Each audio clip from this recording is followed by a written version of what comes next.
Le but d'une surveillance fétale au cours du travail, c'est-à-dire en salle d'accouchement, est tout simplement la prévention d'une asphyxie fétale perpartum. Donc nous allons essayer de comprendre lors de la communication qui va suivre quelle est la définition exacte de cette asphyxie. Je vous ai donné quelques éléments de référence. C'est une altération tout simplement des échanges gazeux utéroplacentaires. Donc il y a un certain nombre d'échanges de gazeux entre la mère et l'enfant à travers le sang, c'est-à-dire l'oxygène et le CO2 qui vont s'effectuer. Ces échanges-là vont être perturbés à cause des contraintes que je viens d'énumérer. Cette situation va conduire automatiquement à une situation d'acidose. L'être humain vit avec un pH qui est plus ou moins neutre. Donc nous ne sommes ni des êtres au pH acide ni au pH alcalin. Nous sommes des êtres au pH plutôt neutre. Et cette acidité va avoir des retentissements sur le métabolisme cellulaire. Et les cellules les plus importantes au sein du corps, ça reste le cerveau, le cœur et les glandes surrénales. Donc elle va représenter pour le fœtus un risque qui peut être potentiellement mortel à court terme ou bien immédiatement, et voire menacé à long ou bien à moyen terme par le développement de ce qu'on appelle une infirmité motrice cérébrale. Donc la première des choses à faire quand vous recevez comme ça une parturiente en salle de travail, donc il y a tout un arsenal thérapeutique et médical pour pouvoir surveiller à la fois la maman, mais également le fœtus. Donc on se concentrera sur le fœtus essentiellement pour dire qu'il faut d'abord étudier le dossier obstétrical pour essayer de mettre en évidence déjà des situations à risque potentiel. Une grossesse à haut risque, ce qu'on appelle les GHR. Ça, c'est la première des choses. Donc par exemple, une grossesse qui a dépassé le terme, une grossesse qui va accoucher avant le terme, c'est la prématurité, ou bien quand il y a des pathologies surajoutées chez la mère, un diabète, l'hypertension, une maladie systémique ou autre chose. Il faudra automatiquement réaliser ce qu'on appelle un enregistrement du rythme cardiaque fœtal qui va se répéter régulièrement, au moins pendant 20 minutes. Et nous avons tout un arsenal d'autres techniques de surveillance qui n'ont pas fait la preuve de leur utilité au moment du travail. Donc on se concentrera essentiellement sur l'enregistrement du rythme cardiaque fœtal. Ah bien. Les modalités de surveillance avec le rythme cardiaque, du rythme cardiaque fœtal. Donc il y a deux modalités connues, c'est-à-dire ce qu'on appelle la surveillance discontinue. Elle se fait tout simplement grâce à ce qu'on appelle le stéthoscope de Pinard. Donc pour l'assistance féminine qui est présente et pour celles d'entre vous qui ont accouché, c'est une sorte de tube très simpliste qui est l'ancêtre du stéthoscope moderne que nous connaissons et qu'il suffit de placer sur le ventre de la mère pour pouvoir écouter. Mais ça engage un certain nombre d'obligations qui sont celles de surveiller régulièrement ces patientes qui doivent rentrer dans une catégorie bien définie, qui sont des patientes à bas risque. Donc, un accouchement qui est censé se dérouler le plus normalement du monde. Il n'y a aucune contrainte particulière par rapport au déroulement de sa grossesse ou bien au déroulement de l'accouchement. Il n'y a aucun facteur de risque pour pouvoir la surclasser en grossesse à haut risque, mais également la présence continue d'une sage-femme en salle de travail. Ce qui est loin d'être atteint, même dans les maternités les plus sophistiquées et dans les zones géographiques les plus développées. Parce que simplement, les maternités sont submergées partout à travers le monde et il y a toujours cette problématique de ressources humaines qui reste insuffisante par rapport au flux des patientes qui sont drainées par les maternités. Donc la solution a été trouvée, c'était de procéder à ce qu'on appelait un enregistrement continu grâce à un appareil tout simple qui permet de capter le rythme cardiaque du fœtus. Il a permis certes d'augmenter le taux de césarienne, parce que tout simplement dès qu'il y avait un signe d'alarme, on se précipiter à faire une extraction par la voie haute, donc par la césarienne, pour éviter une complication. Mais en parallèle, nous avons une courbe décroissante en termes de nombre de complications néonatales. Donc, ce qui est recommandé actuellement, c'est de procéder à cet enregistrement continu pendant le travail. Donc, la faisabilité. Donc, on enregistre un rythme cardiaque fœtal, comme vous le voyez sur l'icône de gauche.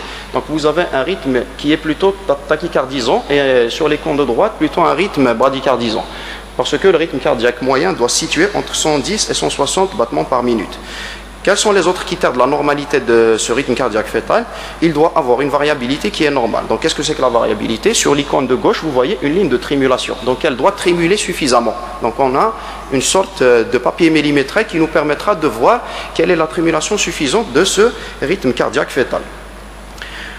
Il doit également avoir ce qu'on appelle des phases de réactivité, donc ce qu'on appelle des phases d'accélération. Et ces phases d'accélération ont des conditions qui vont permettre de signer de façon tangible le bien-être fœtal. Ces accélérations doivent être au minimum au nombre de 2 pendant un enregistrement qui doit durer 20 minutes, parce que ça correspond à la phase de veille du bébé ou bien du fœtus. Et en parallèle, nous avons une phase de sommeil qui ne doit pas dépasser les 40 minutes, au cours de laquelle on peut se permettre de ne pas avoir ces phases de réaction. C'est tout à fait normal s'il est endormi. Très bien. Le critère négatif, donc pour avoir un ERCF qui est tout à fait normal, il faut avoir les trois signes positifs, donc un rythme de base qui est situé dans l'intervalle reconnu, une variabilité suffisante et des phases d'accélération. Et un signe négatif, il ne doit pas y avoir de ralentissement. Les ralentissements, ce sont ce qu'on appelle des phases de bradycardie. Elles sont conditionnées, il y en a plusieurs sortes, elles peuvent être le témoin tangible également, ici, de ce qu'on appelle, entre guillemets, la souffrance fœtale aiguë. Donc ces ralentissements peuvent être précoces, donc ils sont contemporains des contractions utérines, c'est tout à fait normal. Quand il y a contraction utérine, les vaisseaux qui transmettent le sang de la mère à l'enfant vont se rétracter, vont être comprimés, donc le sang afflue moins bien, donc les vitesses et les flux vélocimétriques vont descendre, ce qui fait qu'il y a un apport insuffisant en oxygène. Donc il va normalement décélérer à ce moment-là, ce qui n'est pas forcément pathologique. Mais quand cette décélération, bien ces ralentissements sont tardifs, donc ils surviennent après la contraction utérine, là il faudra chercher les raisons et le pourquoi du comment. Nous avons également des ralentissements qui sont variables, ceux-ci peuvent survenir indépendamment des contractions utérines. Ils ont une forte corrélation avec un caractère pathologique de l'état de bien-être fœtal. Donc nous avons les caractéristiques et on doit les reconnaître en tant que tels.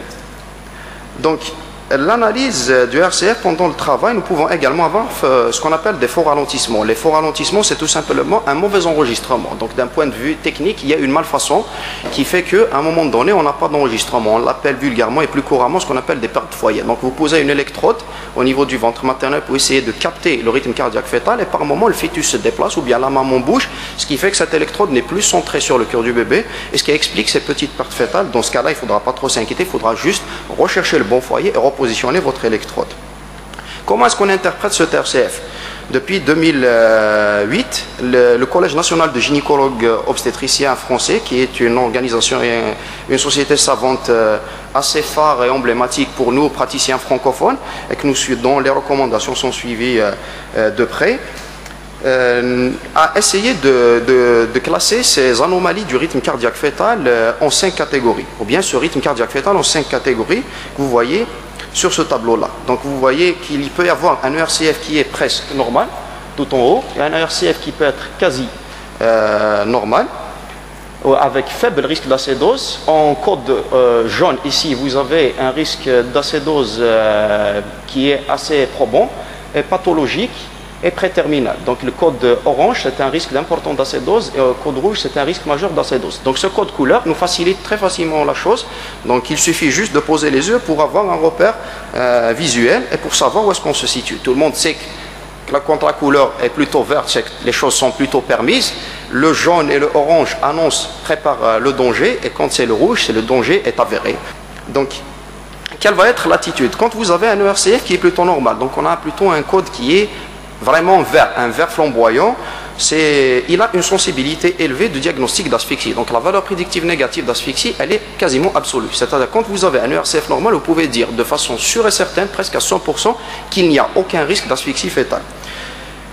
Par contre, quand vous avez un ERCF qui est à faible risque d'acédose, c'est un vert plutôt qui commence à virer un petit peu au jaune, il y a un risque potentiel. Et dans ce cas-là, il faudra procéder à une surveillance continue qui va être 2 fois plus armée, voire plus. Par contre, quand c'est un code jaune, et là je vais avancer très rapidement, il faudra tenter ce qu'on appelle une action correctrice. Donc, qu'est-ce qu'une action correctrice? Tout simplement, il faudra essayer d'améliorer les conditions de travail de cette femme qui est en train d'accoucher.